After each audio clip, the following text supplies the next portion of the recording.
My parents gave their house to my sister as a wedding gift after I paid their mortgage for 5 years, then had the nerve to ask if they could move into my vacation home. I said no, so they called the cops on me 2 months later. My husband Mark and I pulled up to the venue, the kind of place that screams dream wedding. Tucked safely in Mark's jacket pocket was an envelope containing a crisp $10,000. That was our wedding gift to Lily. On top of that, we'd already shelled out for about a third of the entire wedding expenses. It was a hefty sum, but with Mark's investment banking job and my role as a marketing director, we could comfortably afford it. Besides, Lily was my only sister. As we walked in, I immediately spotted my parents. My mom was fussing with my dad's tie, and he was doing his usual grumpy act, but I could see the smile playing at his lips. They looked absolutely radiant, glowing with happiness, and my dad looked 10 years younger. A strange, bitter knot twisted in my gut. I couldn't shake the feeling that they hadn't looked anywhere near this happy at my wedding 5 years ago. They'd been pleasant, sure, but not like this, not bursting with pride and joy. I tried to push the thought away. This wasn't the time to dredge up old feelings. The ceremony itself was picture perfect. Lily was breathtaking in her dress, and her now husband, Jake, couldn't tear his eyes away from her. I sat between my parents and Mark, trying so hard to just focus on the joy of the day, but that nagging feeling persisted, whispering that my parents' reactions were just different from how they'd been at my own wedding. After the ceremony, it was time for the reception. We ate, we drank, we danced, and then came the speeches. The best man went first, then the maid of honor, and finally, my parents stood up together. My mom gently tapped her glass. "We want to thank everyone for coming today," she began, "to celebrate our beloved daughter's wedding." The way she emphasized beloved made me squirm in my seat. Mark must have felt my discomfort because he gently placed his hand over mine. My dad continued, "Watching Lily grow into the beautiful woman she is today has been the greatest joy of our lives. She's always been special, always brought so much light into our home." I forced a smile, nodding, wondering if I was just being overly sensitive. Of course they loved Lily. They loved both of us, right? Then, my mom reached into her purse and pulled out some papers. "Jake, Lily, your father and I wanted to give you something to start your new life together," she announced, her voice brimming with pride. "Something special." She held up the papers for everyone to see. "We're giving you our family home as a wedding present." The room erupted in gasps, followed by thunderous applause. I froze. Beside me, Mark went rigid. I stared at my parents, then at Lily, waiting for someone to laugh and say it was all a big joke. But it wasn't. My parents were beaming, practically preening, and Lily didn't look surprised at all. She was crying happy tears, hugging Jake, who looked utterly stunned, his mouth hanging open. The house. My parents' house. The very house with the mortgage I'd been paying for the last 5 years because my parents couldn't afford it anymore after my dad's hours were cut, and my mom's arthritis made full-time work impossible. I managed to plaster a smile on my face, but inside, I was screaming. Not once. Not a single solitary time had they mentioned giving the house to Lily. They hadn't even asked me, and I was the one footing the bill for it. "Tessa, you okay?" Mark whispered, his voice laced with concern. "Fine," I gritted out through my teeth, still smiling as Lily and Jake made their way to the front to hug my parents. An hour later, I couldn't take it anymore. I found Mark by the bar. Can we leave?" I asked quietly, my voice barely a whisper. He took one look at my face and nodded. "I'll get our coats." We mumbled our excuses. Mark had an early meeting, we were so sorry. Such a beautiful wedding, congratulations again. And escaped before anyone could protest too much. The second we got in the car, I burst into tears. "I can't believe they did that." I sobbed as Mark started the engine. "I've been paying that mortgage for 5 years, and they didn't even tell me they were planning this." "I know," Mark said grimly. "It's unbelievable." "And Lily knew, didn't she? Did you see her face? She wasn't surprised at all." I wiped my eyes angrily. "This isn't about the money. I don't care about the money, but they could have talked to me first." As we drove home, memories kept flooding back. All the times my parents had shown such blatant favoritism toward Lily. "Remember when I graduated college and they gave me a card with $50? I choked out. "But when Lily graduated 2 years later, they bought her a car?" "That wasn't right," Mark agreed. "Or my 21st birthday dinner that they skipped because Lily had a volleyball game. A game. Not even a championship or anything important." The more I talked, the more examples I remembered, each one a fresh stab to the heart. Each time, Lily got what she wanted, while I got overlooked or forgotten. How they attended all of Lily's events but found excuses to miss mine. How they bragged about Lily's accomplishments but barely mentioned mine. By the time we got home, I was utterly exhausted from crying and talking. Where are your parents going to live now? Mark asked as we got ready for bed, the question hanging heavy in the air. If they're giving the house to Lily and Jake, I shrugged, pulling on my pajamas. I have no idea. That's not my problem anymore. I turned off the light and rolled over, trying desperately to ignore the persistent ache in my chest. For the next 3 weeks, I went to work, came home, and tried with every fiber of my being not to think about the wedding, or the house, or any of it. Then one evening my phone rang. It was my mother. Against my better judgment, I answered. Tessa, honey, Mom said, as if absolutely nothing had happened. We're having a family dinner this weekend. Your sister and Jake are back from their honeymoon, and we'd love for you and Mark to join us. I wanted to say no. I wanted to just hang up. But some stupid, hopeful part of me wondered if maybe, just maybe, they'd apologize. Maybe they'd explain. Fine, I said flatly. We'll be there Saturday.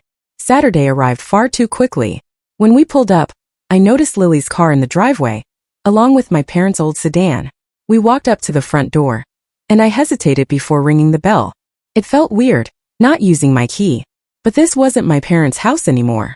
It was Lily and Jake's. My mom answered, all smiles. Tessa, Mark, come in, come in.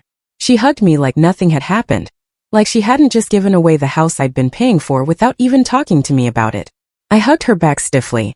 My dad was in the living room with Jake, watching a game. He stood up when we entered, giving Mark a firm handshake and me a quick, awkward hug. Where's Lily? I asked, noticing her absence. Oh, she's changing the curtains in the dining room, Mom said casually. She's been redecorating all week. My blood boiled. 3 weeks. It had been 3 weeks since the wedding, and Lily was already changing things around, acting like she'd owned the place for years. We walked through to the dining room, and there she was, my sister, standing on a stepladder, hanging new cream-colored curtains in place of Mom's old blue ones. Dinner's ready, Mom announced, her voice too cheerful. Everyone sit down. We took our seats, me between Mark and Dad, with Mom and Lily across from us, and Jake at the end of the table. The food looked good, Mom's special pot roast with all the trimmings, but I had absolutely no appetite. The first 10 minutes were filled with Lily and Jake describing their honeymoon in Hawaii in excruciating detail. I picked at my food and nodded occasionally while Mark, ever the diplomat, asked appropriate questions to keep the conversation going. Finally, when Lily paused to take a breath, Mom cleared her throat. So we wanted to talk to you about something, Tessa, she said, her tone suddenly serious. Well, as you know, we've given the house to Lily and Jake as their wedding present. Yes, I said flatly. I noticed. Mom continued as if she hadn't heard the sharp edge in my voice. The thing is, they're a young couple starting their life together. They need their own space. I remained silent, waiting for her to get to the point. My dad shifted uncomfortably in his chair. What your mother is trying to say, he interjected, is that we can't live here with them. They need privacy. I see, I said, still not sure where this was going. So where are you planning to live? Mom and Dad exchanged another look. I noticed Lily suddenly became intensely interested in her mashed potatoes. Well, Mom said slowly, we've been thinking about it, and we've decided we're going to move to your vacation home. It's the perfect size for us, and it's in a nice, quiet area.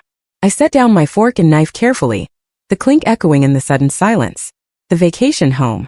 They were referring to a small cottage I'd bought with my own money before I even met Mark.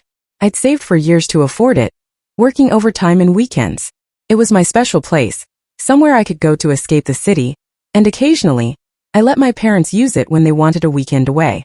Let me get this straight, I said, keeping my voice dangerously level. You gave your house, the house I've been paying the mortgage on for 5 years, to Lily. And now you think you're going to move into my vacation home, without even asking me first. Tessa, Dad said, frowning, be reasonable. Where else are we supposed to go? That's not my problem, I countered, my voice rising slightly. You had a house.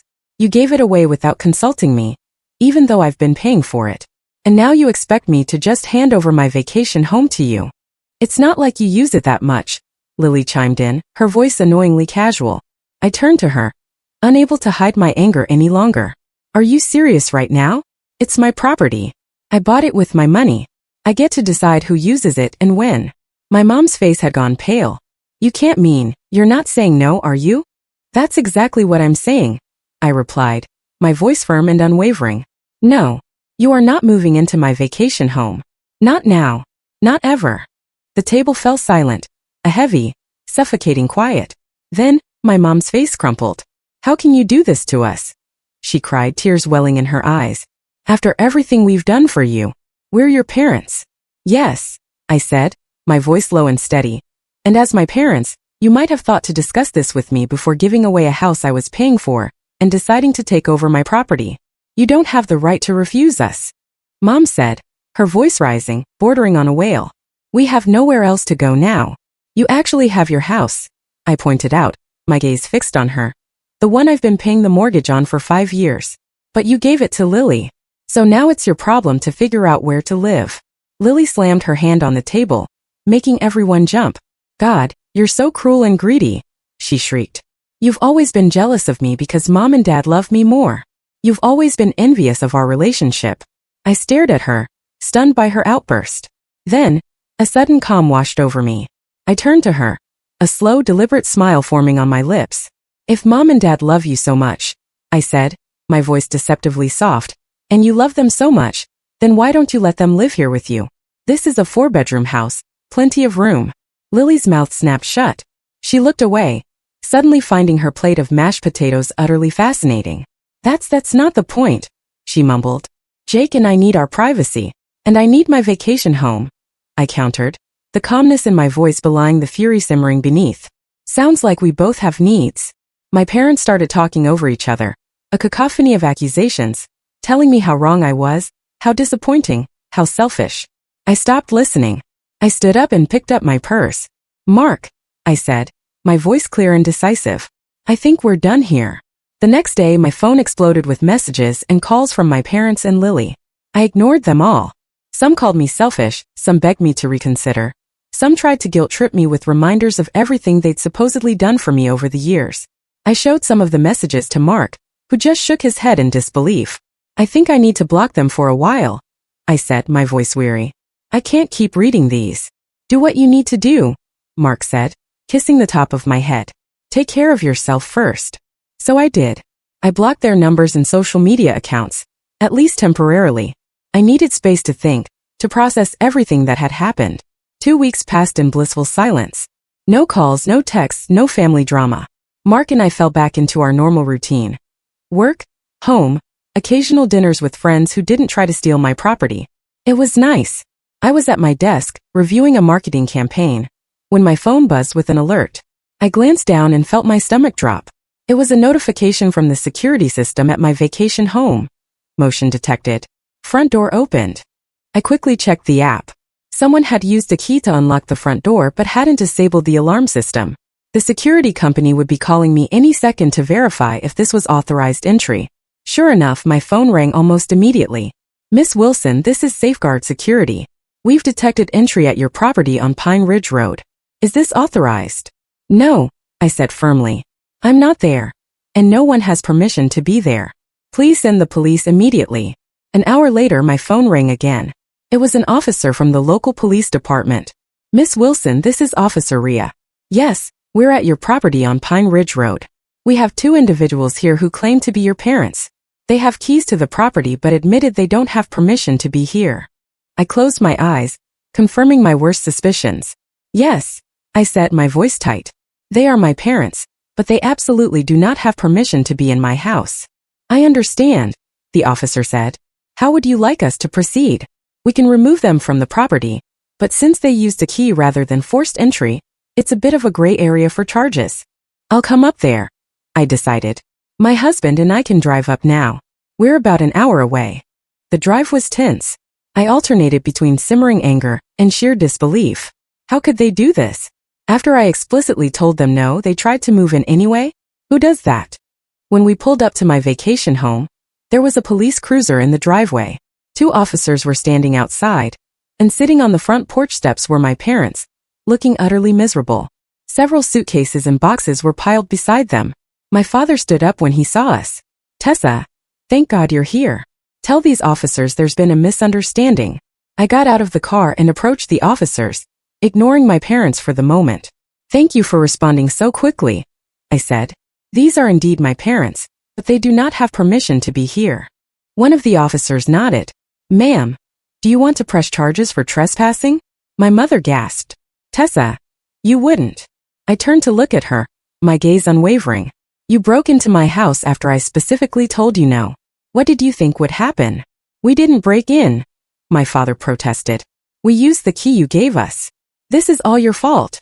My mother suddenly shouted, standing up, her face contorted with anger. If you had just let us stay here like we planned, none of this would have happened. We wouldn't be standing here being treated like criminals. I stared at her, shocked by the outburst. My fault? I asked, my voice laced with incredulity. You gave away a house I was paying the mortgage on without consulting me, then tried to take over my property without permission, and somehow this is my fault? You're so arrogant. Mom continued, ignoring my point, her voice rising to a shrill pitch. So irresponsible. We raised you better than this. We gave you everything. Mom, stop, I said, my voice low and dangerous. You're embarrassing yourself. You and Dad just tried to break into my house to move in after I explicitly told you no. And now you're standing here in front of police officers yelling at me about how I'm being irresponsible. That seemed to finally get through to her. She abruptly closed her mouth, but her eyes were still blazing with indignation. I turned back to the officers. I'd like a word in private, please. We stepped away from my parents and Mark. I don't want to press charges against them, I said quietly. They're still my parents, even if they're being absolutely ridiculous right now. But I can't have them staying here either. The officer nodded. We understand. Family situations can be complicated. We can take them to the station for a few hours, give them a stern warning about trespassing, then release them. Sometimes a few hours in a holding cell can be a good reality check. I considered this. That might be the wake-up call they need. Yes, I said, making my decision. Please do that. I walked back to where my parents were sitting. The officers are going to take you to the police station for a few hours, I told them, my voice devoid of emotion. I'm not pressing charges, but I want you to understand how serious this is. You cannot just move into someone's house without permission, even if you're family. The car with the police and my parents left while we waited for the locksmith. I arranged for my parents' belongings to be taken to a nearby storage facility. I paid for 1 month and texted the details to my sister, since my parents' numbers were still blocked. The locksmith arrived and changed all the locks. By the time we left, the house was secure again. On the drive home, I felt drained, but also strangely liberated. For the first time in my adult life, I had stood up to my parents' manipulation and refused to be taken advantage of.